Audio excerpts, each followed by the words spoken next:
Hi, good morning for our American speakers, and good afternoon for our Brazilian assistants.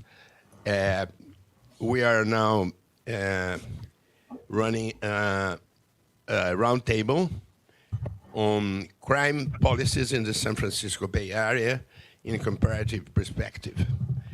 And this is part of our seminar, the 10th year of our law graduate program at Universidade VEIGA de Alameda University, and also our seminar,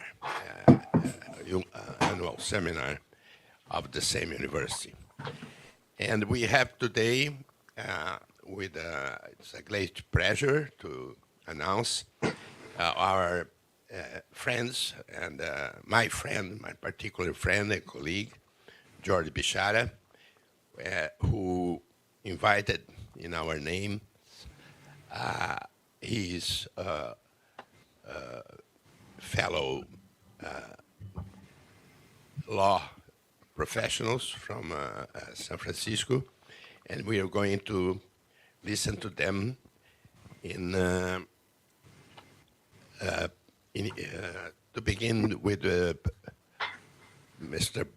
Bruce Chan, who's going to speak on young adult neuroscience and criminal law.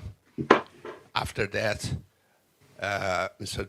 Chesa Boudin, who is going to speak on defense lawyers and the separation of powers. And my friend, George Bisharat, crime and politics in Alameda County. And finally, Prithika Balakrishnan. And her subject will be, why are they watching? The evolving purpose of police surveillance. I am Roberto Candelima. I am the coordinator of the round table. And here is our Rafael Mário Iorio Filho, who is going to comment on the round table presentations. So, first of all, I would like to thanks again to George for this initiative, which is part of a long period of collaboration between us here in Brazil and him in the United States. And we are very pleased to receive our presentations, these presentations here with us. Thank you very much. And then I start with with Bruce Chen, with his presentation on young adult neuroscience and criminal law. Well, please. Thank you very much. I didn't realize I was going to be first, but here goes nothing. Thank you very much, George, and everyone else for organizing this. I'm a Superior Court judge in San Francisco for the past 15 years, and before that, among other things, I was a public defender in San Francisco for 15 years as well. And it's a real pleasure to be able to speak to other people in Brazil. I had a friend who was a public defender in Rio Grande do Sul, and I realized that your society is so much more advanced than ours because public defenders handle civil matters, whereas in the United States we leave people to their own devices. So I certainly appreciate your system's recognition of how you need legal help at all different phases. The idea of young adult court came about over 10 years ago when the former district attorney, George Gascon, and the chief probation officer, lady by the name of Wendy Still, had gone to Harvard University to hear a presentation about neuroscience and the developing brain. The information from neuroscientists over the years is pretty clear. that your brain keeps on developing up until about the age of 25. And why this is important for criminal law is because simply throughout, I think, every jurisdiction in the United States and people I've spoken with, they say that 18 to 25-year-olds are overrepresented in jails, in prisons, on probation, and in rates of arrest. Most of our lived experience, and I think this is a universal feature, is that everyone between the ages of 18 to 25 has done something that can be categorized as being stupid. I can think of many instances when I did things that were incredibly unwise. Among other things, I remember once smoking too much marijuana and riding my motorcycle, which almost resulted in me having a real bad accident. And unlike doctrines in the law, like not guilty by reason of insanity or diminished responsibility because of mental illness or substance use, everyone's lived experience tells them that when you're 18 to 25, your decision-making abilities are different than when you're older. What neuroscience tells us is that the prefrontal cortex, the part of your brain that's most responsible for what's known as executive functioning, such as decision-making, regulating your emotional response, continues to develop until you're the age of 25. I think a nice way of thinking about it is 18 to 25-year-olds can do very complex things. They can do calculus. They can do physics. They can understand organic chemistry. But at the same time, they also make poor decisions. As someone once said, an 18 to 25-year-old is like a fully functioning car, except under the stress of the moment, the brakes sometimes don't work. I think in addition to the normal developmental process, what we see, and I know it's whether it's the inner city in the United States or the favela in a city in Brazil, there is a tremendous impact on the developing brain from trauma. We know this to be true not only for children from an early age, but certainly as they become older. So we have traumatic experiences affecting how one's brain develops. We have the impact of substance use, whether it be alcohol or drugs, affecting how your brain develops. And we also have the impact of being abused as a child or neglected as impacting one's brain development. In fact, many psychiatrists I've spoken to say in many ways child neglect is worse than child abuse, because what the child is internalizing is a sense that your life doesn't matter, nobody cares about you. And that can affect not only your worldview, but it also affects how you process information in different situations. In speaking about the concept of young adult courts to other people, you always encounter some level of skepticism in the community because they see courts that attempt to be compassionate or understand the person who's accused of a crime as being soft on crime or being too lenient. And so what I like to talk with people about in terms of the impact of trauma on the developing brain is to think about a more socially acceptable form of activity in the United States. As you know, the United States has been involved in a series of, some people have described it, endless wars throughout the world. It is well established and it's commonly understood by regular people that when you send a young man or a young woman to Iraq or Afghanistan repeatedly, and they witness all manner of violence, they are changed forever. There are changes in their brain. There are changes in their behavior, whether it manifests itself as post-traumatic stress disorder or other forms of complex trauma.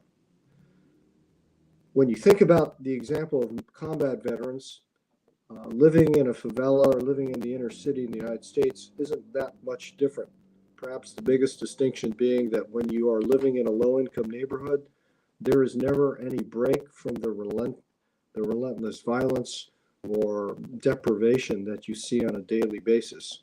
If you live in a low-income community, you don't get to get on an airplane and leave the community, unlike a military veteran. In many ways, our court, and the best way to learn more about it is certainly look at our website.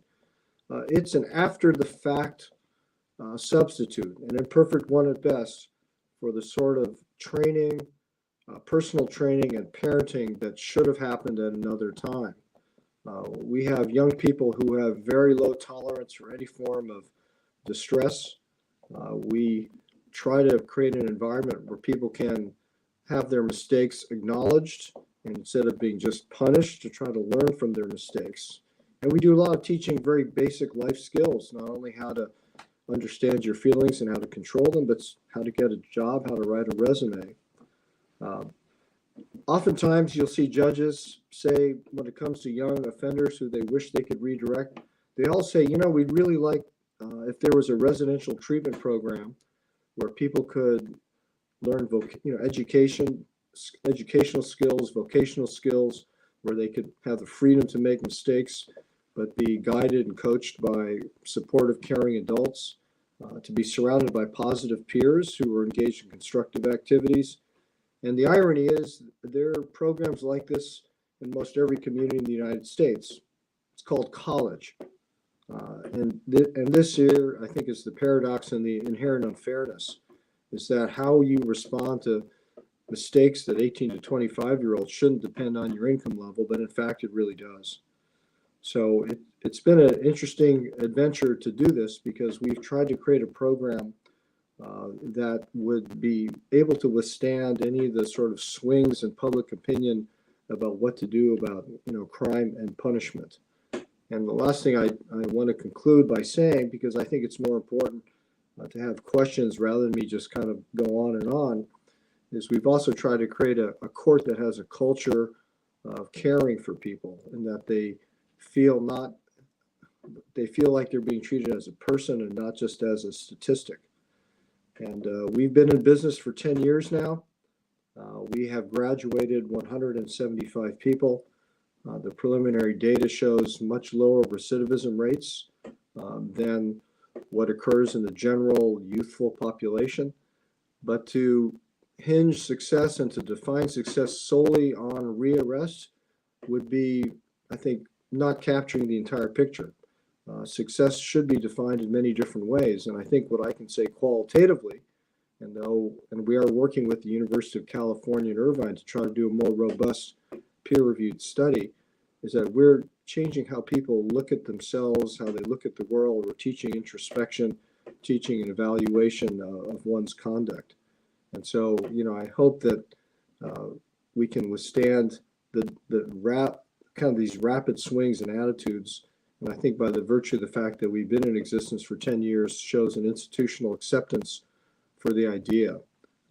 One final thought is the initiative for this process came from a prosecutor's office, and most prosecutors, irrespective of their self-described political persuasion, have always yearned for some path between either incarcerating someone in a state prison, because we pretty much know what that will do in terms of the rest of their life, or not having someone held accountable.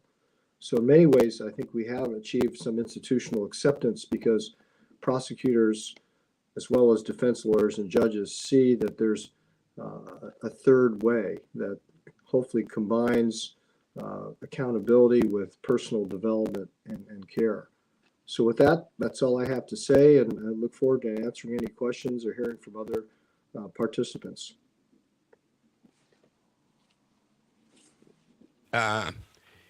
Excuse me, because I had the wrong paper here, and I didn't present the speakers the way I should.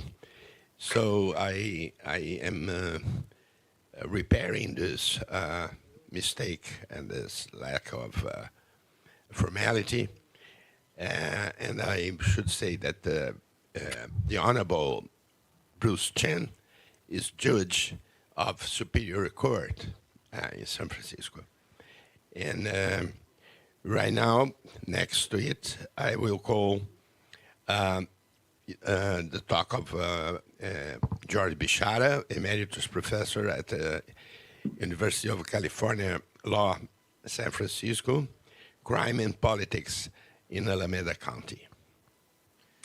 George.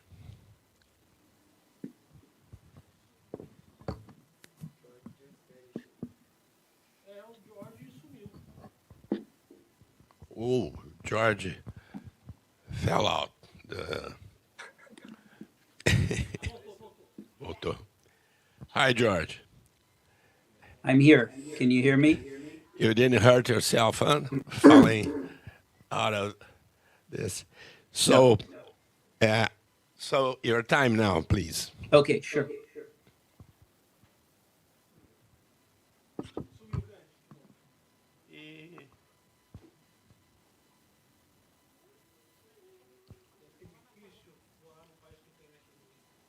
Yeah.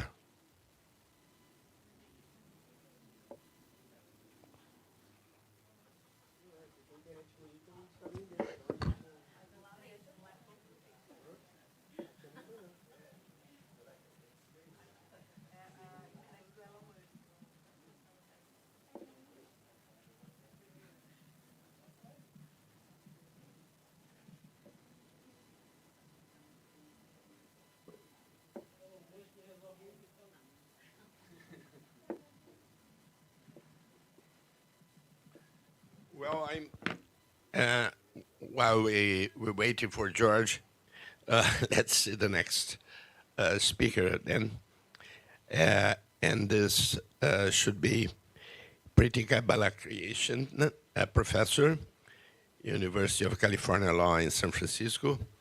And her presentation would be why they are watching the evolving. Oh, you're back, George. I'm back. I wasn't aware I'd gone anywhere. Yeah, you were out of our screen. I was launching off into my presentation. Yeah, I see. All right. Please. Here's what I'm going to do. I'm going to look at my notes on my phone and not maybe when I shifted screens to look at my presentation, I disappeared. Shall I go ahead? Sure. Okay. So I thanked everybody. I'll because I've now wasted our time. I'll just dive right in. I'm offering today a preliminary report on my research into the politics of progressive prosecution in the San Francisco Bay Area. I'm looking today at the attempts to recall Alameda County District Attorney Pamela Price. Now, I understand that this probably doesn't make a lot of sense to you right now, so give me a few minutes to explain, more or less, to lay the groundwork for you. Now, if you have been following my work on this topic, and thank you if you have, you will remember first that progressive prosecution is a trend that has emerged nationwide in the United States in the last decade or so in many places. The trend is a response to our twin crises of mass incarceration and racial inequalities in the criminal justice system. And the fundamental aims of progressive prosecution are accordingly decarceration or minimizing incarceration and the resort to rehabilitation over punishment. And in a sense, the young adult court that Judge Chan just described to you is part of this effort. It also involves a variety of measures to address racial disparities in criminal prosecutions. Now, progressive prosecutors nationwide have faced strong opposition, both from within their offices, from traditionally minded prosecutors, and also from outside politicians accusing them of being soft on crime. Now, crime policy in the United States, it's naturally a political question everywhere, but in the United States in particular, it is made so by the fact that prosecutors in most of our states are elected officials. So in California, district attorneys are elected on a county-wide basis. Now, in the early 20th century, during a wave of populist legislation, California, along with 12 other states, introduced recalls as recalls of public officials. Now, what is this? It is a mechanism whereby voters can file a petition, gather signatures, and conduct a special election to remove an official from office before the normal expiration of their term. And this was supposed to be originally a tool of direct democracy. But because gathering signatures actually costs a lot of money, in recent decades, recalls have changed, have morphed into a tool primarily of moneyed interest to challenge and sometimes upset the results of popular elections. Now, you may also be aware that the current Democratic candidate for president, Kamala Harris, began her political career by winning election to be the district attorney for the city and county of San Francisco in 2002. And this brings to mind the role of California generally and the San Francisco Bay Area, particularly in national politics. We in the Bay Area pride ourselves as being leaders in social, economic, and political change. And the expression that you sometimes hear from our political leaders is, the future happens in California. In other words, innovations happen here and then travel across to the rest of the nation. So for this same reason, the Bay Area is regarded with horror by forces on the political right nationally. They look at us as the epitome of what they do not want to see in their own communities and as a source of moral corruption. Therefore, the fate of progressive prosecution here in the Bay Area has national implications. What a victory for the right if progressive prosecution were repudiated here by one of the most liberal progressive electorates in the entire nation. And that is why I wanted to understand the forces that caused my friend and colleague on this panel, Chesa Boudin, to be recalled from his elected office as district attorney for the city and county of San Francisco in 2022. That was the topic that I shared with you, that I discussed with you when I was there in August of last year. Now, Chesa had been elected promising progressive prosecution. He had proceeded to implement exactly the kinds of policies that he had promised voters, but recall efforts began even before he took office and were eventually successful just over 2 years into his term. And the question that I addressed last year with you was, did the recall of Chesa in the liberal city of San Francisco signal a trend that would witness other defeats of progressive prosecutors nationwide?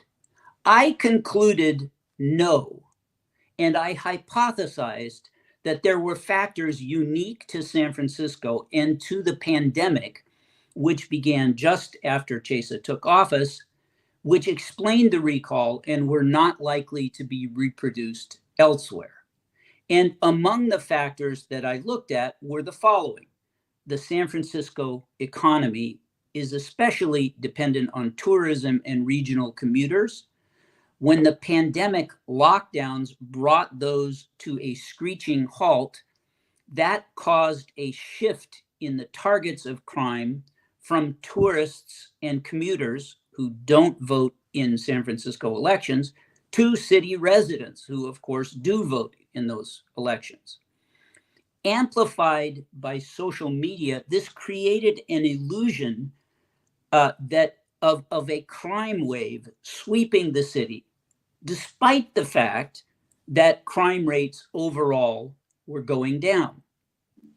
There were also a few highly publicized incidents that also that created specific fears of violent attack within the Asian American community, which is about 34% of the voting public in San Francisco. And this was a period during which President Trump was regularly referring to the coronavirus as the Kung flu or the China virus, fueling an uptick in violent attacks against Asian Americans nationwide. The San Francisco electorate was also deeply dissatisfied with city government overall for what they saw as their city's decline. And these and other factors made the district attorney, Chesa, a particularly tempting target for a small group of major funders from the business community who were dissatisfied with his policies. And with its tiny geography of 47 square miles and high population density, signature gathering was logistically a relatively easy and inexpensive task. So these and other factors explained, in my mind, the success of the recall. Now we are presented with an opportunity to test my hypothesis that San Francisco was a unique case. Why? Because across the San Francisco Bay in Alameda County, where I live, there is now a recall effort against Pamela Price, who was elected to be district attorney on a progressive platform also in 2022. The recall is on the ballot for this November 5th. And if of course, if DA Price is DA short for district attorney is recalled, my hypothesis will be disproved, and I will at a minimum have to revise my views.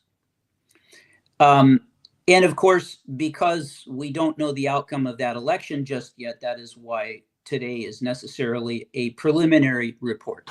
Now, let me share with you some characteristics of Alameda County that differ somewhat from San Francisco and that may impact the results of the recall election and bring about a different result here. So Alameda County is directly east across the San Francisco Bay from San Francisco. If you visited here and you have crossed the Bay Bridge, you have been in Alameda County. Alameda County is comprised of 14 municipalities, the largest and best known of which are Oakland and Berkeley. It is mostly urban and suburban, but there are rural areas as well, woods, grasslands, farms, vineyards, and the like. The population is about 1.6 million, so it is twice the size of San Francisco in population terms, but at around 1,800 square miles, it is roughly 36 times the geographic size of San Francisco. So there is far lower population density. And this seems to have translated into considerably greater expense for signature gathering. Although a recall effort was launched against DA Price within months of her taking office, well before any of her policies could have taken effect, and like in San Francisco, funded by a few wealthy donors,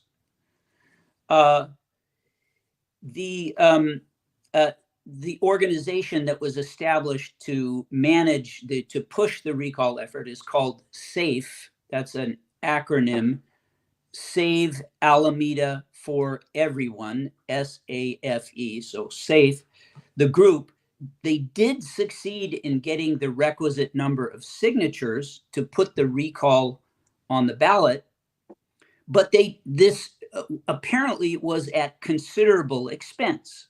And records recently have shown that SAFE, the organization supporting the recall, is in debt around $500,000 US dollars, the bulk of which is owed to a signature gathering company. Absent further infusions of cash, and we're now exactly 60 days away from the election, The group is poorly positioned for the remaining 2 months of the campaign season, whether to pay for advertising, door knocking, or other campaign expenses. Alameda County is different demographically from San Francisco in some possibly important ways as well.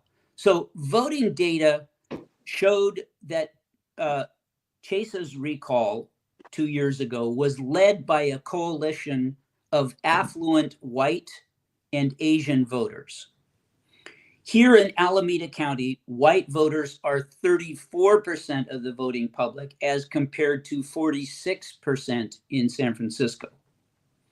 We've also seen that progressive prosecutors nationally have, with the ones who have faced recall efforts or significant political opposition, but have been able to survive and prevail beyond it, are in places like Philadelphia and Los Angeles that have large Black population. Now, even though the Black population of Alameda County has steadily dwindled from its peak in 1980, at 10%, it is still at least double that of the Black population in San Francisco, and at 24% in the city of Oakland is 5 to 6 times that of San Francisco. Now, it's not the case. It is a fallacy to imagine that all Black voters support progressive prosecutions. But it is their community that has suffered the most from mass incarceration. And of course, it's not just a matter of sheer numbers. It's also a matter of community understanding and organizing what's actually going on in civil society. Oakland, the city of Oakland, the largest city here in Alameda County, was the birthplace of the Black Panther Party in the late 1960s. So there is a deep history here of radical organizing in the Black community. More recently, it was also the center of the Bay Area Black Lives Matter organizing that followed the murder of George Floyd in 2020. I think many of you, I remember from last year when I raised the case of George Floyd, that many of you were familiar with that case, but it was a police killing of a Black man in the city of Minneapolis that was recorded on video camera and widely seen, and that sparked the largest demonstrations against racial injustice in the criminal justice system that we've ever seen in the United States. So what this means, what this has translated into, is a wider array of community organizations engaged in crime and violence reduction work, and thus, a ready network to activate in support of DA Price. And these networks extend outwards from the Black community. For example, I am told by community organizers here in we call it the East Bay, just speaking generally, here in the East Bay, that since the murder of George Floyd, young Asians have become deeply intertwined with the Black activist community. And the organized Asian business community here is split, with some supporting and others opposing the recall. So while in San Francisco, the organized Asian community strongly supported the recall, that they are, as I said, split here in Alameda County. Now, we also have to remember that the San Francisco recall occurred in an atmosphere in which there was acute sense of vulnerability in the Asian community associated with the pandemic and President Trump's agitation against Asian Americans. This, with the pandemic mostly behind us and Donald Trump no longer inciting racism against Asians, the mood today is different than it was a few years ago. And the upshot is that the Alameda County Asian American community, which at 32% is almost identical in size to the San Francisco Asian community, seems poised to vote differently than its counterpart. Now, second to the last, voters here in Alameda County, similar to San Francisco, are irate, angry, upset with city government generally. Now, in San Francisco, the views of the mayor at the time of the recall were barely more favorable than they were of the district attorney. Had she, the mayor of London Breed is her name, the mayor of San Francisco, had she been targeted for recall at the time, it might very well have succeeded. But the mayor of San Francisco didn't become a target of a recall effort, in part because she was a friend of, perceived to be a friend of the business community that commanded the resources, the money, to fund a recall. That was directed instead against Chesa, who was viewed, at least by some elements of the business community, as a foe. So in a sense, he became a lightning rod or scapegoat for all of city government. Here in Alameda County, and particularly in the city of Oakland, there is discontent with city government that has recently erupted into another recall effort, this one against the progressive mayor of Oakland, whose name is Sheng Tao. And it seems that a considerable amount of the energy, funding, news coverage, etc., has been that had previously been directed against DA Price is now shifting to the mayor of Oakland, Sheng Tao. Now, this is the effort against Sheng Tao is Oakland specific and doesn't directly implicate the voters in the 13 other municipalities forming Alameda County. And I'm not sure that there is enough energy, using that term in the broad sense, money, funding, news attention, etc., to fuel two successful recall efforts.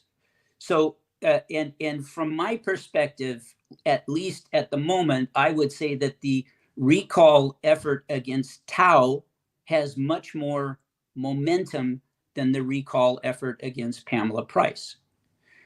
Now, there's one more factor I'll mention before ending, and this has to do with crime rates.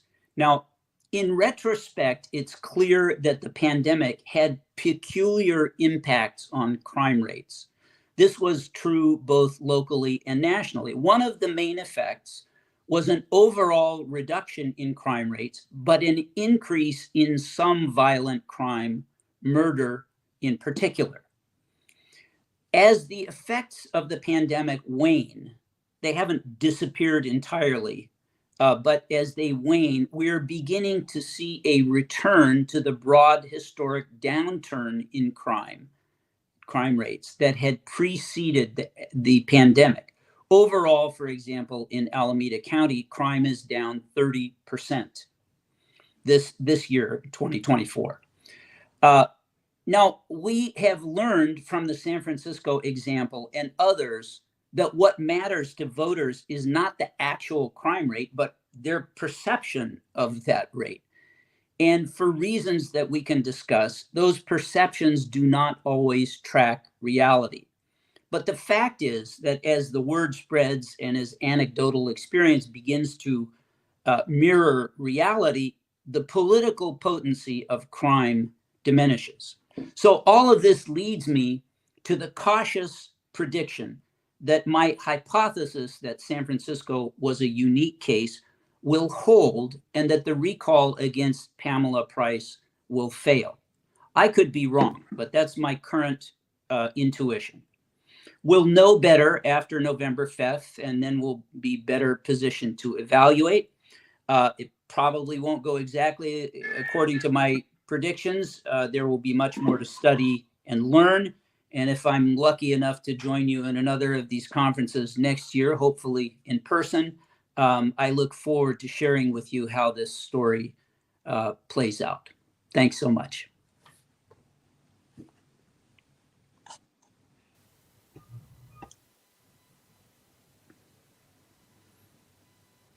Thank you very much, George. Yes, I hope so.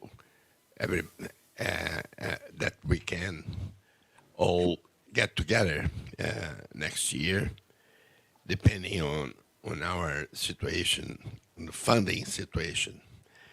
Anyway, now I would call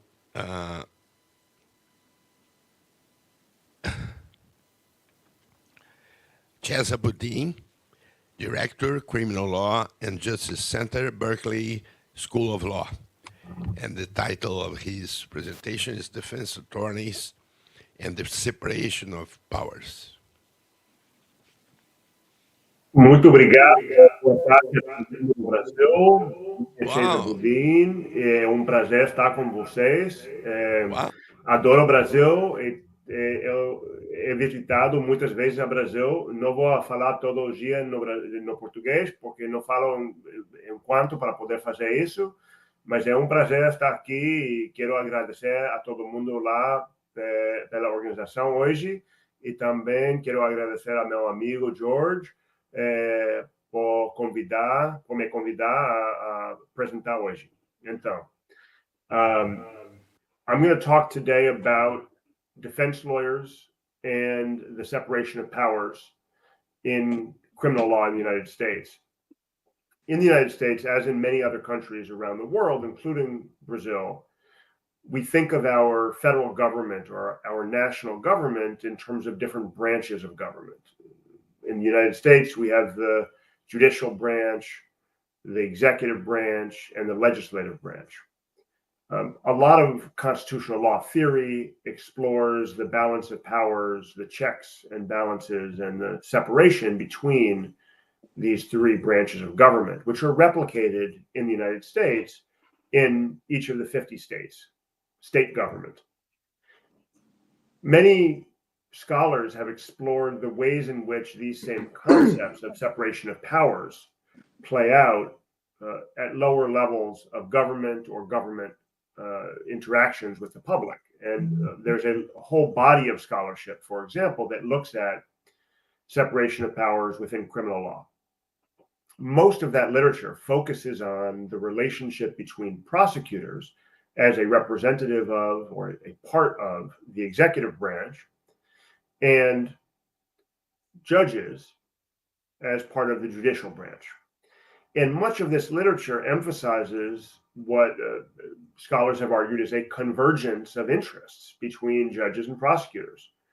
The argument is often put forward that judges and prosecutors share a desire to move cases quickly, to have the cases before them be processed efficiently, and that therefore having those accused of crimes, criminal defendants,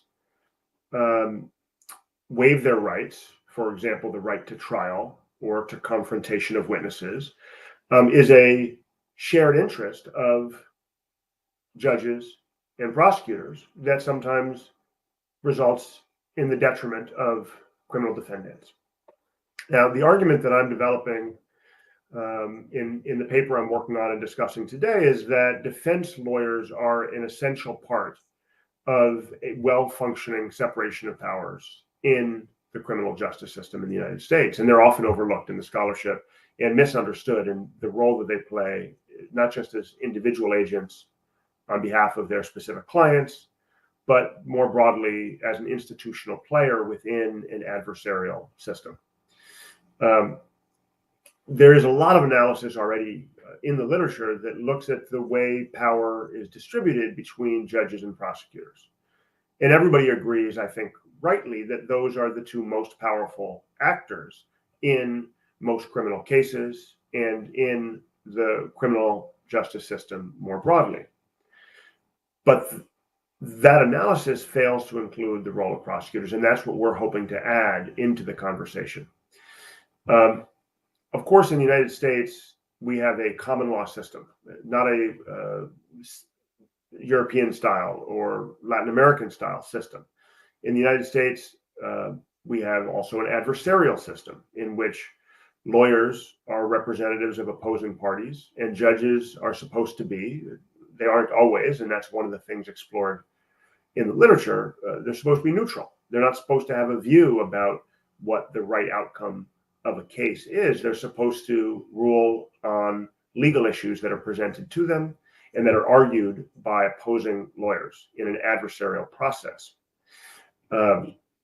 The key thing about the role defense lawyers play is that they are representatives of defendants, and they are adverse to, in their interests, they're adverse to what prosecutors are advocating for.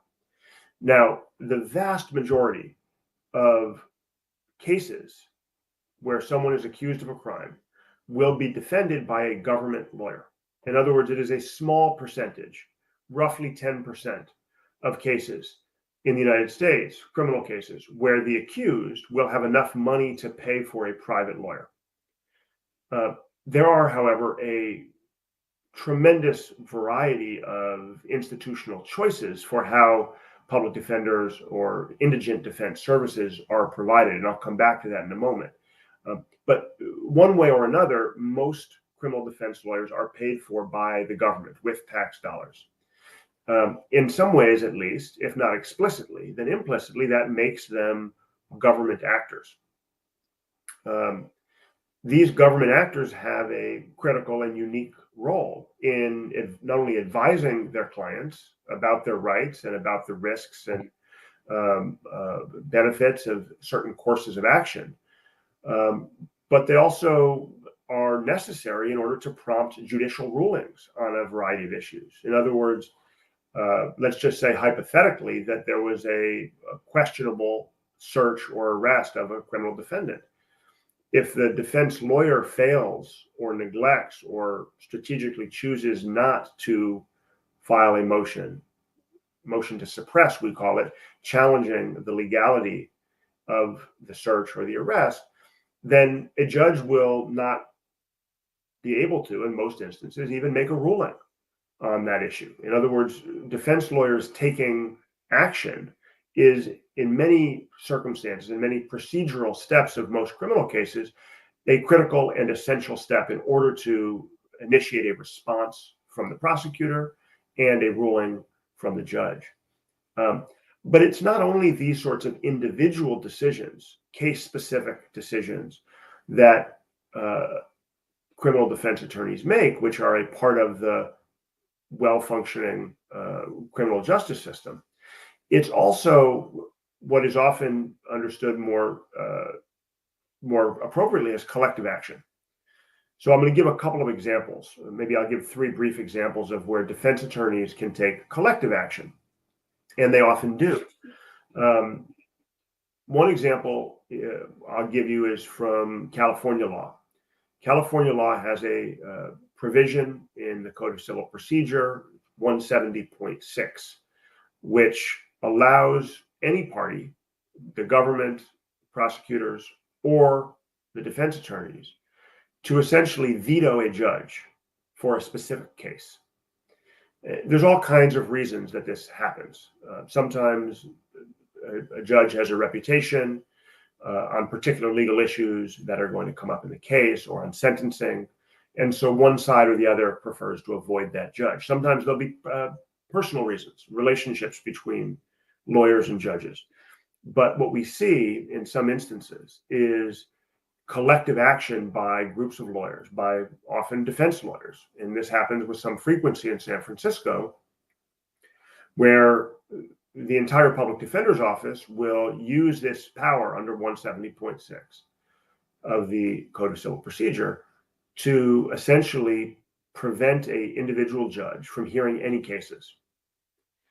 And when they do that, it creates tremendous dysfunction and burden on the judicial branch. It makes it very hard to maintain or move forward with an already busy court calendar and schedule.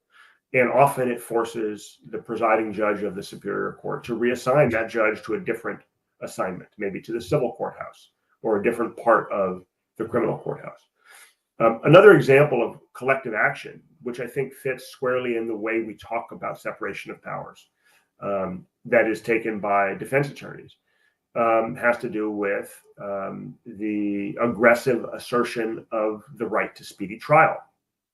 We've seen to stick with San Francisco again, the San Francisco Public Defender's Office use this tool, this strategic tool, over the last couple of decades at least. But in particular, in the context of the COVID pandemic, we saw the San Francisco Public Defenders assert the right to speedy trial in essentially all of their cases at once, immediately, knowing that the court was not able to provide trials in the context of the COVID pandemic.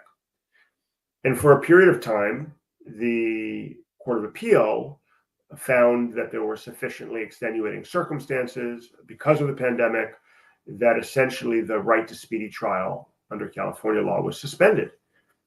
But over time, as the court was unable to clear that backlog, and as the district attorney in office now, the head prosecutor, was unable to effectively triage cases and get rid of cases that were way behind the statutory date by when their trial should have commenced, we just had about 2 months ago, maybe a month ago, a ruling from the Court of Appeal that cases that were past the day for speedy trial had to be dismissed. And the result has been hundreds of cases, including some rather serious misdemeanor cases, including sex acts, including driving under the influence of alcohol, including a wide array of conduct, dismissed, not because of innocence or because of misconduct by police officers, but simply because of the effective gamesmanship and collective action of a group of defense attorneys acting, in our view, as a branch of government, effectively, as a part of a separation of powers dynamic within the criminal court process. I'll give one third brief example, which is from federal practice, which is under the Trump administration, there was an aggressive effort to accelerate immigration prosecutions, criminal prosecutions of non-citizens who entered the country illegally, and to do it in a way that would have required waiver of rights and very expeditious guilty pleas. A team of federal defenders in San Diego came up with some very creative strategies, which I won't take the time to explain here, to prevent the streamlining. I think it was called Operation Streamline, and they found a way to prevent Operation Streamline from working in their jurisdiction, even as it was extremely effective from the government's perspective at efficiently prosecuting large volumes of immigrants in Texas and Arizona. It did not work in San Diego because the Federal Defender's Office came up with a collective strategy for resisting Operation Streamline. So let me just say a brief piece about the institutional choices for how public defenders or indigent defense services are provided, because that makes a big difference in the extent to which defense lawyers are independent and the extent to which they are able to organize the kind of collective actions I've just described, which in turn allows them to play a meaningful role as a player in a separation of powers dynamic. One of the most common mechanisms for providing indigent defense services in the United States, the one that we have in San Francisco and in Alameda County, for example, is having a government-run public law office called the Public Defender Office. Even in those counties where you have a public defender's office, there is a need for a second tier of service provision because there are often conflicts. There are often co-defendant cases where two or more people are accused of the same crime, and the public defender's office, if it exists, will usually only take one of those cases, again, to avoid conflicts of interest. And so there's a second tier of provision in those jurisdictions that have a public defender. Sometimes that's a second public law office. In Los Angeles County, for example, they have a massive public defender office and a almost as massive office of what's called the alternate public defender. Two separate offices, both set up exclusively to provide free criminal defense to people accused of crimes. Many other smaller counties choose not to use a public defender at all. Some of them, for example, many rural California counties have a contract with a private law firm. Santa Cruz County, for example, did that for many, many years until just a few years ago. And they will have a single for-profit law firm that as a contract accepts appointment in criminal cases where the defendant cannot afford their own lawyer. A third model that's used in the county just to the south of San Francisco, San Mateo County, is having a panel of lawyers. And this is a model that's very common in federal practice as well, where there will be a group of lawyers who have been qualified and who are essentially put on a wheel or a rotating system where they get assigned cases based on their qualifications and experience, and they can charge the state for their time. There's a lot of different models about how they get paid, and there's a lot of, I think, important criticisms of the approach that pays people a flat rate for a case, no matter how much work goes into it, because that incentivizes waiver of rights and guilty pleas without any actual litigation. But obviously, the institutional choice in how public defenders and alternate public defenders are set up has very significant implications for the extent to which defense attorneys can take collective action, if at all, and the extent to which they can play a role as a actor in a separation of powers dynamic with the prosecutors and the judges. Our argument is that this dynamic has very significant consequences for the professional relationships between defense lawyers, judges, prosecutors, that it has significant consequences for the rule of law more broadly, and that if defense attorneys are prohibited from or inhibited from playing a role as an actor in a separation of powers dynamic, that it leads to very serious negative consequences, not only for their individual clients, but also in many instances for victims who may see cases reversed on appeal, prohibiting or undoing closure they may have sought. It may delay cases that would otherwise see speedier justice. And it also may undermine public trust in the integrity and the functioning of the criminal legal system. So that in brief is the paper that I'm just beginning to develop, and certainly welcome feedback or suggestions or questions about it. Ultimately, we hope and we believe that scholarship in the United States underappreciates the critical role that defense attorneys individually and collectively play in the functioning of the criminal legal system. And we hope to explore and to theorize the importance of that role in a more explicit way than has been done previously. And I'll stop there. Muito obrigado pela atenção e pela oportunidade de conversar com vocês. Espero qualquer pergunta e, obviamente, uma oportunidade para visitar Brasil novamente seria bem-vindo. Obrigado. Thank you, Chesa, Boudin.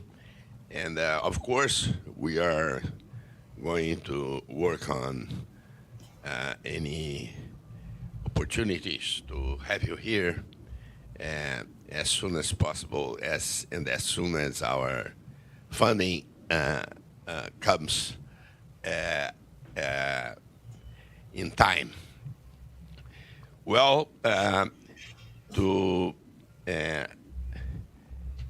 by the end of our roundtable, we'll have the talk, Why Are They Watching? The Evolving Purpose of Police Surveillance, by Prithika Balakrishnan. I hope I'm pronouncing it properly. Professor, University of California Law at San Francisco. Please. Thank you very much, and good afternoon. It is a pleasure and an honor to participate in this panel. Thank you to Professors George Bisharat. Also, thank you to the Honorable Bruce Chan, as well as Mr. Chesa Boudin. I'm very excited to participate in this conversation. So I'm presenting an early stage project around police surveillance. The last 50 years has witnessed in the United States police surveillance, the ubiquity of and growth of police surveillance.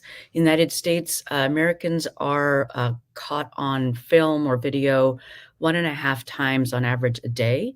And in jurisdictions with over 250,000 inhabitants, over almost 90% of those jurisdictions employ some form of video surveillance of the general public.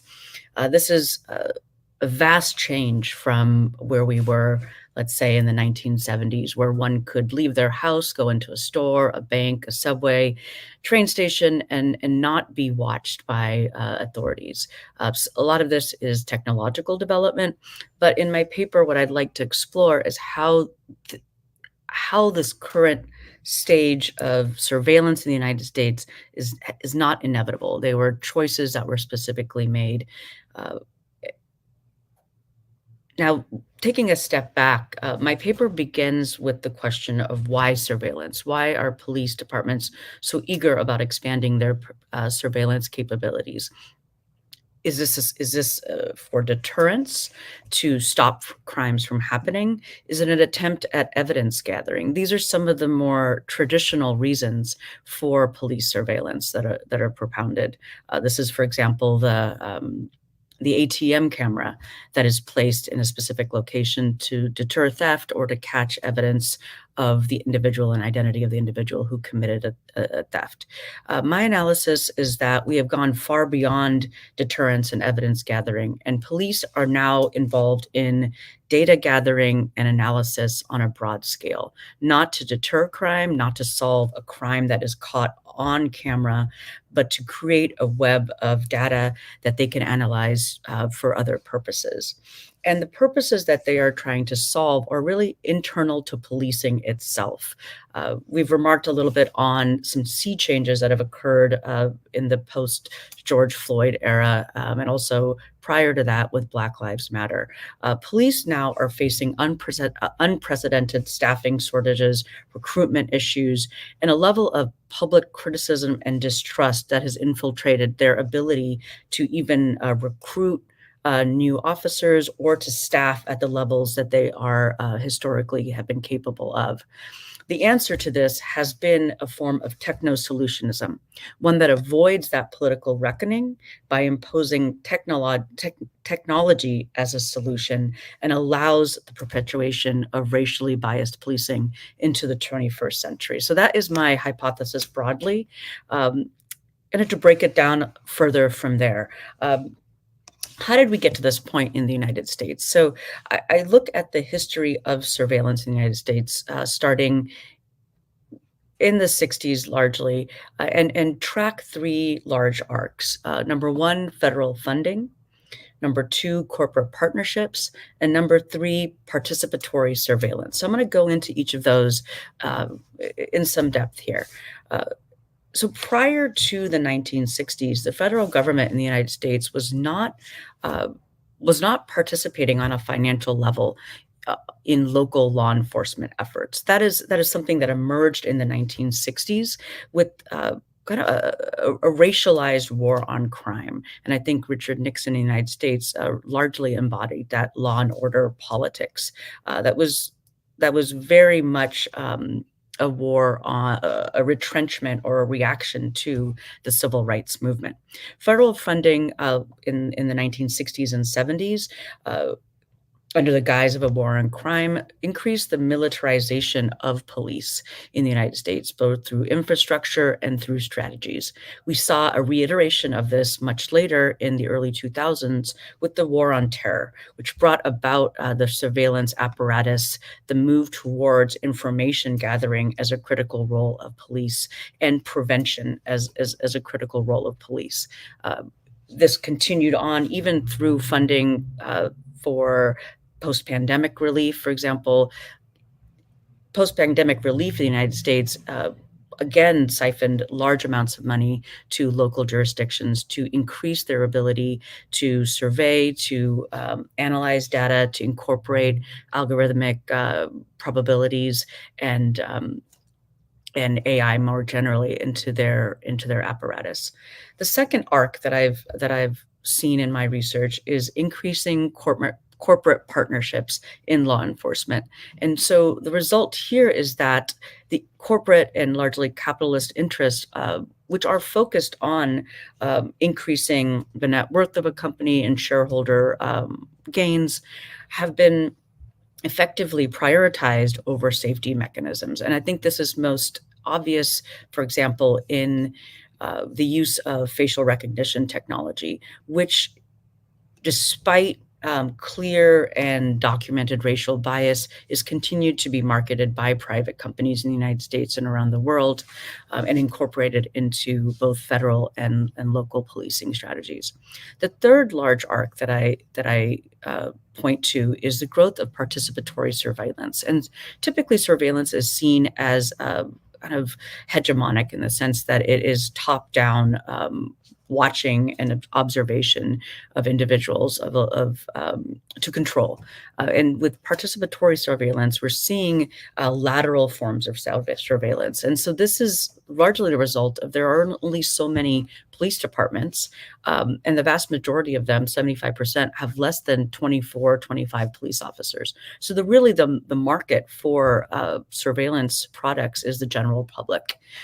So we see in various jurisdictions, for example, one of the first was in Detroit with their Green Light Project, where through a form of encouragement and promotion for-profit products, surveillance products, cameras were placed in local businesses, later in local clinics, schools, etc. So proliferation of participatory surveillance led by business interests there.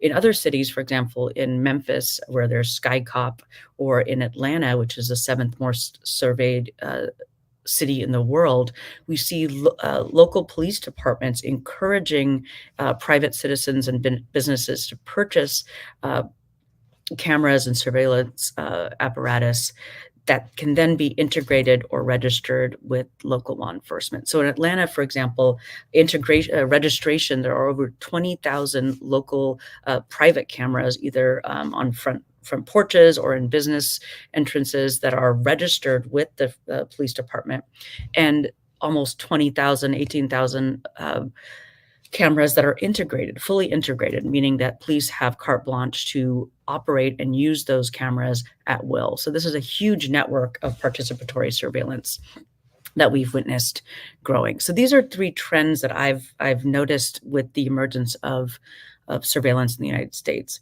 So again, returning now to the initial question, why surveillance, right?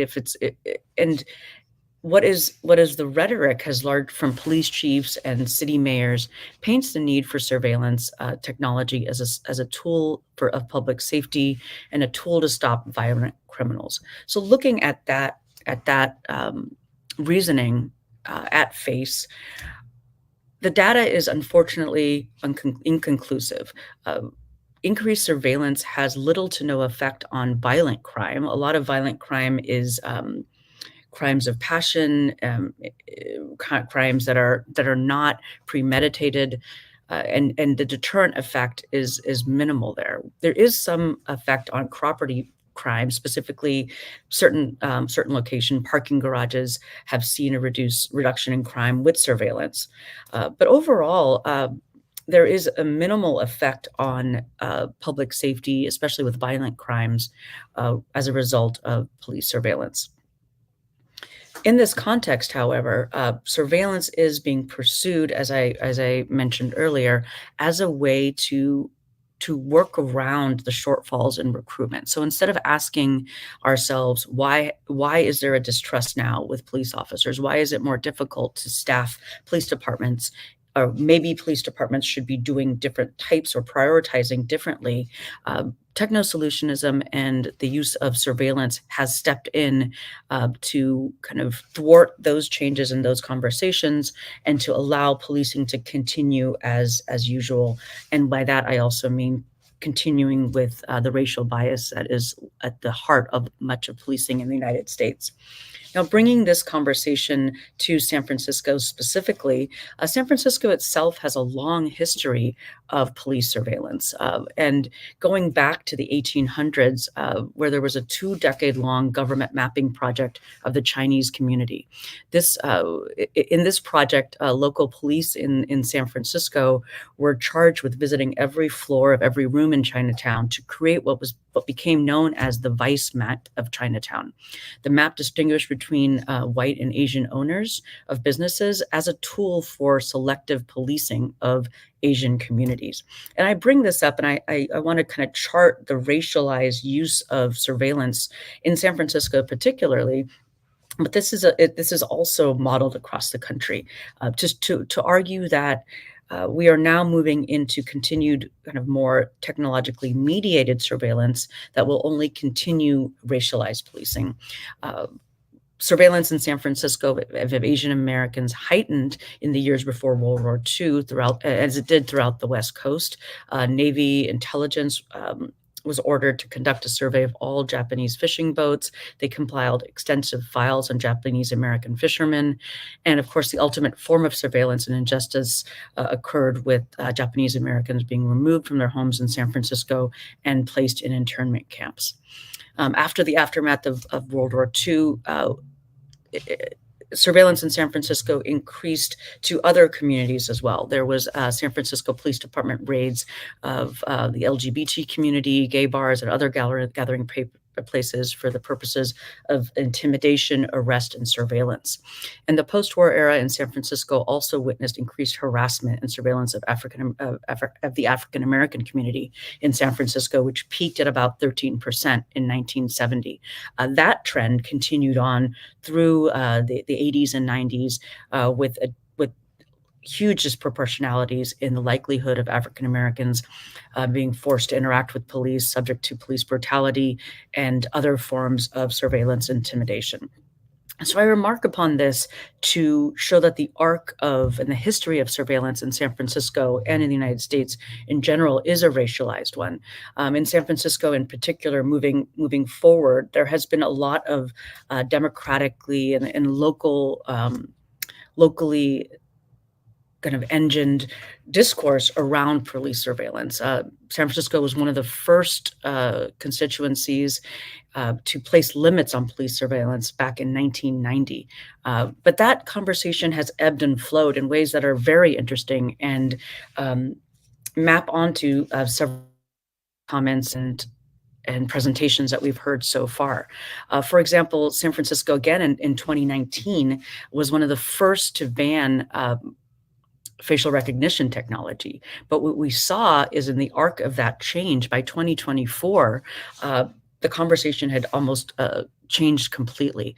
Prop E was placed on the ballot in 2024 and passed by almost a 20% margin by San Francisco voters. So we had a ban in 2019 that effectively was reversed in 2024. Also, in 2024, San Francisco, for the first time, allowed the police department itself to operate cameras, which had not prior. These were kind of broadly city organized cameras that were in existence in San Francisco. And now we see those cameras being placed in largely communities of color like the Mission and Bayview. So I hope to show how police surveillance is being used to extend the racial bias within our policing system and avoid really trenchant issues and conversations we need to be having around policing in the United States. And I think with that, my time is up. Thank you so much, and I look forward to questions and further collaborations.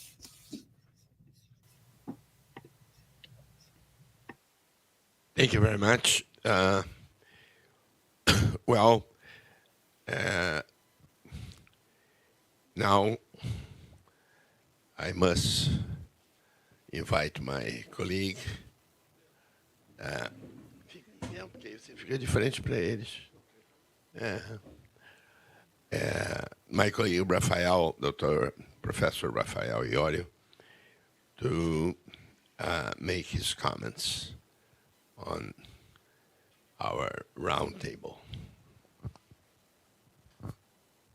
Oh, thank you so much, Kanchi. Hello, everyone. It's a great pleasure to be here with you today. I would like to express my gratitude to have you all here. So, and also it's a pleasure to discuss and commenting this hybrid roundtable. And so, as Kanti said, my name is Rafael Iorio, and I'm also a full professor from UFI and Universidade VEIGA de Alameda. And so, and just to warm up our discussion here today, I'd like to address some questions for each attendee of this roundtable. So I think that all the presentation was very interesting and make us to think in this kind of these issues about criminal policies. So first of all, I have two questions to Honorable Bruce Chan, and just to understand, I think this project, I think I can call this as a project, this young adult courts in the U.S. So I think it's a very interesting project to avoid recidivism. So do you think this court have some? I have a doubt. I'm sorry. So do you think this court have this court have any jurisdictions for any criminal for any crime? I have this doubt to understand, or just for specific crimes. And the other question is, do you think that this project is disruptive to the American legal culture regarding to individual autonomy and responsibility? So if you explain more for us, I think it would be interesting. Oh, thank you. For the next question,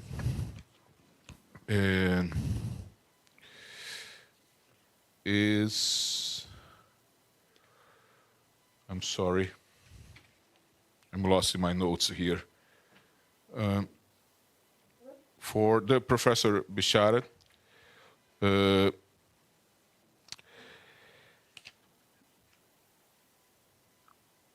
if I could understand your presentation, Professor, this in the first case, I mean, when you had here in Brazil and explain us the first case, now we have a second case, this case of the recall. Do you think this kind of illusion have also a racial issue to, I mean, these communities, based on this kind of fear you said the community has, you can see some racial issue in this kind of recall. For so I think this the racial issue is an important factor to this kind of recall. And for the Professor Boudin, I have two questions. what are the legal impact of these defenders' strategies for the citizens? And the second one is, do you have any statistics of the defender strategies? I mean, do you have some numbers that you can see in the most of the case they use this kind of strategy just to play this kind of role that you explained to us. And at last, I have one question for Professor Balakrishnan. You described this surveillance policy for us, but can I assume that this kind of surveillance policy, it's a kind of a funding market for mayors and the policy forces based on people fears? And also the second question, so is it possible to assume that this kind of investment is created to control racial minorities? So that are my first questions, just to warm up our discussion here. Thank you. Thank you, Rafael. Well, now by the order, please, Honorable Bruce Chen, it's your time. Okay. To answer the first question is, how does one define jurisdiction over what sort of crimes? I don't have an exact count, but there are young adult courts in Southern California, Massachusetts, Wisconsin, Nebraska, a variety of other states. And what's, I think, emerging is that each individual jurisdiction has a certain tolerance for risk. We are guided by two things. One is a theoretical consideration, one's a practical. Most social science research shows that you should commit resources to those young people who are considered high risk, high need. In fact, if you try to intervene with people who would otherwise not be system involved, the interventions can make them worse. So first, you identify high risk, high need people. Secondly, I think you have to work collaboratively with prosecutors, defense attorneys, finding what kind of cases you could take. Early on, we took robberies, assaults, burglary. We have recently been moving more and more to deal with gun crimes, because the reality is gun ownership and gun use certainly increased during the pandemic, but it was a trend that had started, well before then. And the other thing is you have to realize that what someone is charged with as a crime doesn't necessarily reflect their risk level or their need level. You could have someone who was sexually abused as a minor, who was involved in criminal street gang, but got arrested for breaking into a car. You could have someone carrying a very dangerous weapon who really doesn't have much criminality or criminogenic factors to begin with. The other thing I would say in terms of jurisdiction is one of the benefits of letting local jurisdictions take the initiative rather than using legislation on a statewide level is it allows the individual jurisdiction to kind of make at the forefront their tolerance for the type of risk. Certainly when we started 10 years ago, I was more careful in who we let into the court, the type of crimes that the district attorney's office agreed to allow in during our negotiation process. 10 years later, we take on much higher risk individuals and higher risk cases because we have a track record. But different counties have approached this saying people should plead guilty, be on probation. The vast majority of our cases, over 80%, have never pled guilty, or at worst, have a deferred entry of judgment. Other counties require people to be on probation supervision. So that's to answer the first question. The second question is, has this initiative changed court culture around punishment and justice? I would say yes and no. Yes, in the sense that it's positing a model of more individualized consideration and treatment of people who are arrested. Yes, in the sense that we are committing more resources to the individual. We have maybe currently 80 participants. Each one of them is assigned to a case manager who is a master's level clinician and social worker. This is in addition to support for employment training and placement, and any other services we think are important, such as psychiatrists or other types of health interventions. And lastly, this is a pretty radical change in that we're taking people out of the probation conviction cycle and trying to have them access services in the community. So in that sense, it is a big cultural change. But we have couched this, and I think this is in some ways why it's more accepted, because we've snuck up on people. We're using traditional court processes. There's a prosecutor, there's a defense attorney, there's a judge, albeit working on a team.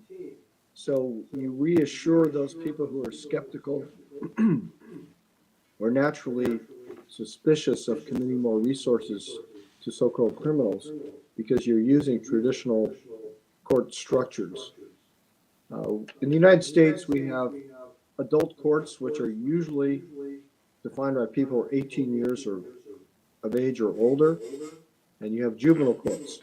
There's an inaccurate perception that juvenile courts are overly lenient, and so by having this focus on young people within an adult court system, you overcome that prejudice, because at least theoretically, people believe that you have a judge and a prosecutor who can act as harshly as they possibly can, even though that's completely contrary to our culture.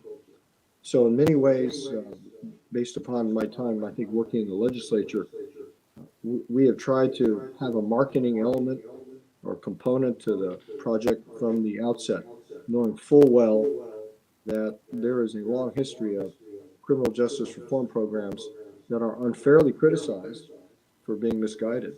So we try to sound tough. I use the word accountability all the time, but our definition of accountability is very different than what most people think of. Accountability is not just going to jail. It's not just punishing people.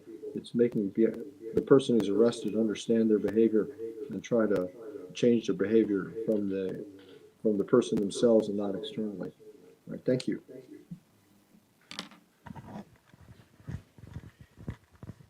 Thank you very much, sir. Professor George, please. Yes, of course. Well, thank you. I really enjoyed these presentations, and I especially appreciate the thoughtful questions. The one that was posed to me was, as I understood it, was whether there is a racial element or a racial component to these recall efforts and to fears of crime generally. My answer to that is absolutely. There's virtually nothing about the criminal justice system in the United States that does not have a racial element. This is this is true for many reasons, but in recent decades, at a minimum, the phenomenon of mass incarceration is one that has been visited primarily on and against people of color. And I would say first and foremost, Black people, but also against Latinos. And as Prithika's reference to historical surveillance in the city of San Francisco shows, there is racial discrimination against other non-white communities, the Asian community she was referencing. And of course, especially during the war on terror, Muslim, South Asian, and Arab American people were also not victims so much of mass incarceration, but certainly of other forms of discrimination by police and in the criminal justice system generally. Now, this in the recall effort here in Alameda County, I should add something that I did not mention, which is that our current DA, Pamela Price, the one against whom a recall effort has been launched, is Black. She's a fascinating person. She comes from a working class background, not from an elite, well-to-do Black family. She was brought up in a foster home in Ohio. She somehow managed to get herself to elite institutions and Yale and UC Berkeley Law School. While I don't think that her race is a reason that she has been targeted for recall, as you saw, well, as you can see, Chesa is not Black, and he was targeted for a recall in San Francisco. There is a racial dynamic to the recall here in Alameda County, and there is certainly a racial aspect to the in the anti-recall movement and network that has and coalition that has emerged. There are many activists in the Black community who see, Pamela Price, I should say, is the first elected Black prosecutor in Alameda County in history. So, just like there is pride in the candidacy of Kamala Harris in the Black population and the South Asian population in the United States, there is pride in the fact that Pamela Price won election here in Alameda County. And there are those who see the attack on her as an attack on the entire Black community and its political establishment. And so this is one of the reasons, one of the things that has triggered such a robust anti-recall movement within the Black activist community. And as I pointed out, that is a network which is not confined only to the Black community, but extends out to other minority, other communities of color, and to the white community of progressive people and organizations in this county. So I'll just say, I'll underscore that there's nothing that you can discuss about criminal justice in the United system that is not connected up with, in one way or another, racial questions. Thank you.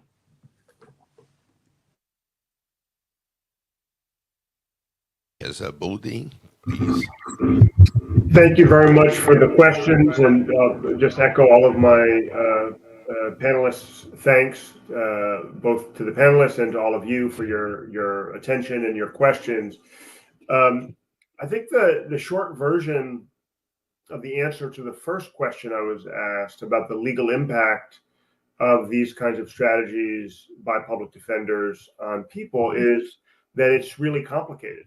And I think that there are some important ethical questions that have to be asked about these strategies, because technically each lawyer's ethical obligation is to pursue the best interests of their individual client. And sometimes that may be at odds with the kind of collective action that I've described. And what many defenders will argue, or have argued, is that when they're effective and when they're successful, they can achieve far better outcomes for their clients through this kind of collective action than they could do if they thought narrowly about their individual clients' interests. Some of them also argue that as an institutional office or as a group, they have a broader obligation to their clients outside the context of individual individual cases and individual litigation. I think those are topics which are fairly debated by legal ethicists. So that's sort of one part of it, is saying, well, how you evaluate the impact depends. In a system where there is where we have normalized extreme punishment for people who go to trial, having a collective action strategy of encouraging all of your clients to assert their rights to trial can be fairly characterized as reckless. Even some would say unethical.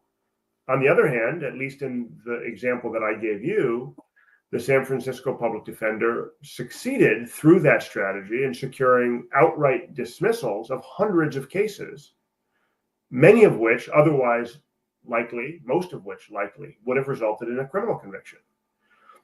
So I think as in many things when it comes to litigation, there's a question about where lines are drawn, about how much tolerance for risk individuals or groups have, and about how we understand the best interests of different actors within the system. One of the reasons that I'm interested in this topic is precisely because I think that it is complicated, and I don't think there are easy answers to what is best, or even to how we measure or understand the impact of these kinds of strategies. That dovetails well with the second question, which was a request for data about the impact. I do not have at my fingertips a lot of data about each of the examples that I gave you. I just mentioned that several hundred cases at least will be dismissed. That is significant. In a criminal justice jurisdiction like San Francisco, at any given time, there are approximately 5,000 open criminal cases.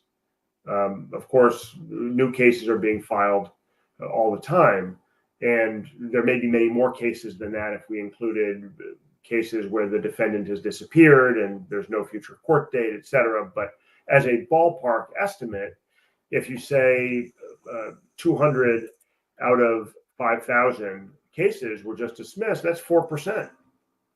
Again, very back of the envelope math, but that's 4% of pending cases. Every one of those cases has either an actual victim who was harmed, or has some other public interest that at least the legislature thought when it criminalized the conduct, and the prosecutor thought when they initiated the case, was worthy of some kind of sanction.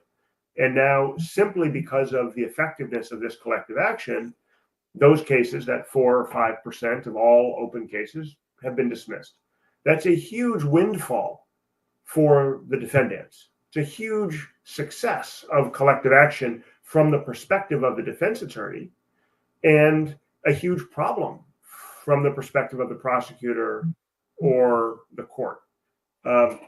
Let me give you some more data about one of the other examples I gave, not from San Francisco, but from federal court. I mentioned Operation Streamline under then President Donald Trump as an effort to dramatically increase the speed and the number of criminal prosecutions for immigrants. For this example, I'm relying on a Yale Law Journal article that was published this year by a colleague of mine, actually, like Judge Chan, Prithika, George, myself, a former San Francisco public defender. And he's now a professor at UC Davis, and he wrote an article in the Yale Law Journal about Operation Streamline. So in that article, he describes a report that was published by a federal government oversight bureau, the Department of Justice's Office of the Inspector General. And in their report, they concluded that in San Diego, where there was this collective action by defense attorneys, the operation had been, quote, a massive burden for the U.S. Attorney's Office, for the federal prosecutor's office. And they estimated that on average in Arizona and other similar jurisdictions outside of California, prosecutors were spending an average of 4 hours per case. But that in San Diego, where they were trying to implement this same operation, prosecutors were spending an average of 60 hours per case, more than 15 times the amount of energy per case per prosecutor. There's a chart he includes in his article, which I don't have an easy way to share with you all, but I'll just summarize what the chart shows. And this is a chart that shows the number of criminal immigration cases prosecuted per month in the Southern District of California, where the San Diego Federal Defender's Office had this collective action approach. In July of 2018, prior to the commencement of Operation Streamline, there were about 200 of these cases being prosecuted per month in that district. Shortly thereafter, Operation Streamline commences, and by the end of 2018, they are prosecuting well over 1,000 of these cases per month. So a 5x increase on a monthly basis. What happens over the course of the next year is rather remarkable. Despite clear efforts in the data to pursue this strategy, the numbers fall back down all the way by July 2020 to 0 cases, to 0. So from the perspective of the defense attorney and their clients, they ended up far better off than they started by inflicting significant burdens on the court and on the prosecution.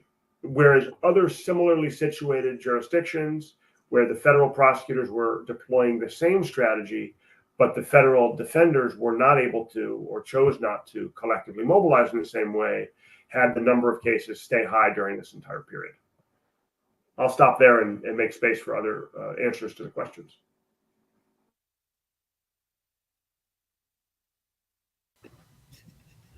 So I can jump in and address some of the questions that were presented as to my presentation. So with regard to the question of whether surveillance is intended to control racial minorities in the United States, I think that was how I understood the question. I don't. It's hard to prove or discuss intent, so I would step away from that term. Although the patterns and the effects, especially when you contextualize surveillance across different communities and across time in the United States, there is definitely a pattern of surveillance resulting in the control of racial minorities. And thank you, Professor Bisharat, for also mentioning in San Francisco and across the country post 9/11, the use of surveillance of Muslim communities and South Asian and Arab communities as well. In San Francisco, as in many jurisdictions, there was coordination with the FBI, with the Joint Terrorism Task Force, where local law enforcement would kind of participate and organize and attend mosque services, would go to community organization meetings, etc., and participate in surveillance of those communities as well, to dampen any sort of organizing or just innocuous kind of community building and religious participation that was occurring. So again and again, we see surveillance through the course of American history being used and targeting certain communities. Similarly, when we look at kind of the new wave of technologically mediated surveillance in San Francisco, the Electronic Frontier Foundation conducted through a public records request, located about 3,000 public and private cameras linked to law enforcement in San Francisco. And in the map, which is publicly available, shows where those cameras are located. There are vast swaths of the city, Pacific Heights, the Sunset, Richmond, largely white or Asian communities, not brown or Black communities, which have escaped those those surveillance cameras. Those surveillance cameras are located largely in the Bayview, Mission, Western Addition, Tenderloin, and south of Market districts, which are largely communities of color. So we see that those patterns continuing, I would argue, with the new wave of technology and surveillance. So I would just remark that, and I would echo Professor Bisharat's comments that it is, the question of racial bias is foundational to our system of mass incarceration in the United States. It's a historical, and there very difficult to talk about our system of criminal justice without acknowledging or recognizing racial bias as well. To go to the other question, I think, which I understood, is there sort of, are politicians using people's fears around crime? I think was my understanding of it. I would argue, I would argue yes, and that's not something that's simply that we see in the United States. I think it's around the country that there's kind of a use of fear-based motivations for political ends. I mean, across the board in the last 30 years, from 1993 to 2022, violent crime has reduced by 49% in the United States. Property crime across the board, 59%. There's been huge decreases in crime, and yet the rhetoric and perceptions persist. And I think that's largely a political question. So thank you. I'll leave it at that.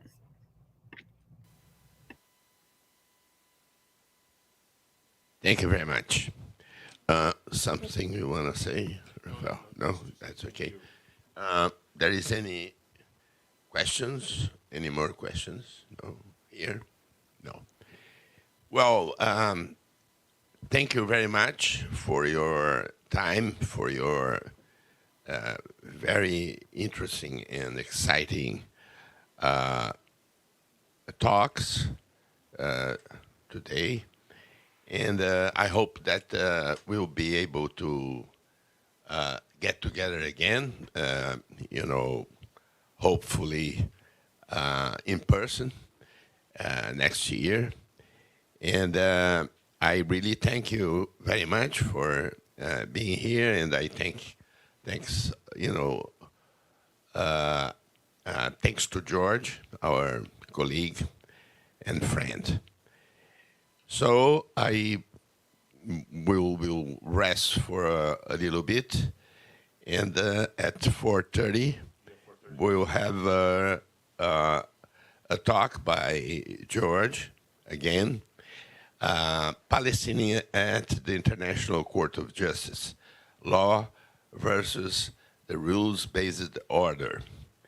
And I hope to see everybody here again at 4:30, and to attend this conference, which will be commented by our colleague, Dr. Paula Pimenta.